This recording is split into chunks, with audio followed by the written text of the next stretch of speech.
दोस्तों, जॾहिं बि सची मोहबत जे बारे में ॻाल्हि ईंदी आहे, ससी पिनू जो नालो ज़रूरु ईंदो आहे। दोस्तों, ही कहाणी आहे हिकु वफ़ादार ज़ाल जे बारे में जेका पंहिंजे महबूब मुड़ुस जे ॻोल्हा में हर क़िस्म जी मुश्किलातुनि मां गुज़रे थी, जंहिंखे हिन जे मुख़ालिफ़नि हिन खां धार कयो हो।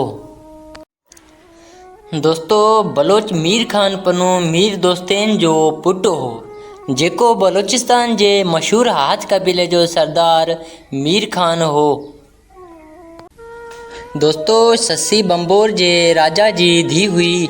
अॼोके सिंध में हिन जे ॼमण ते तपस्विन राजा खे ॿुधायो त ही छोकिरी शाही ख़ानदान लाइ ख़राब शगुन आहे।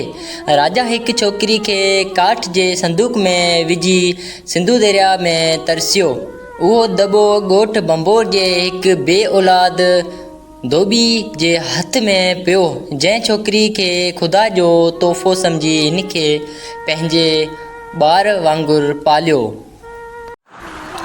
जॾहिं हू जवान थी त हिन जे हुस्न जा चर्चा परे परे ताईं पखिड़िजी विया। पिनू खे जॾहिं हिन जी ख़बर पई त खेसि मिलण जी ख़्वाहिश पैदा थी, जंहिं ते नौजवान शहज़ादो बम्बोर ॾांहुं रवानो थियो। पिनू हिन जे पीउ वटि आयो, जेको हिकु धोबी हो, कपिड़ा धोईंदो हो। हिन जे घर में हिन खे पहिरीं नज़र में ॾिसी हू चरियो थी वियो।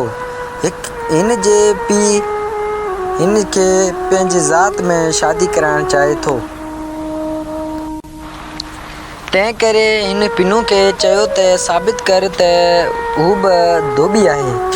शहज़ादे खे धोबियनि जे कम जी ॼाण न हुई, तंहिं करे हू साफ़ कपिड़ा धोई न सघियो।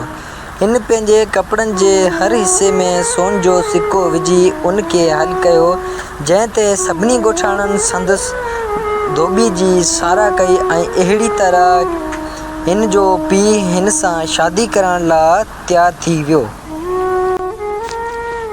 पिनू जे पीउ ऐं भाउर शादी जे ख़िलाफ़ हुआ ऐं पीउ जी दरख़्वास्त ते पिनू जो भाउर ॼामशोरो आयो त खेसि शादी जी इजाज़त ॾेई मने करे सघिजे थो। भाउरनि पिनू खे सम्झाइण जी कोशिश कई ऐं मुंहुं धमकियूं ॾिनियूं त कंहिं बि सूरत में पिनू जो नालो वठंदुसि। तंहिं करे हिननि ॿियो तरीक़ो इख़्तियार कयो।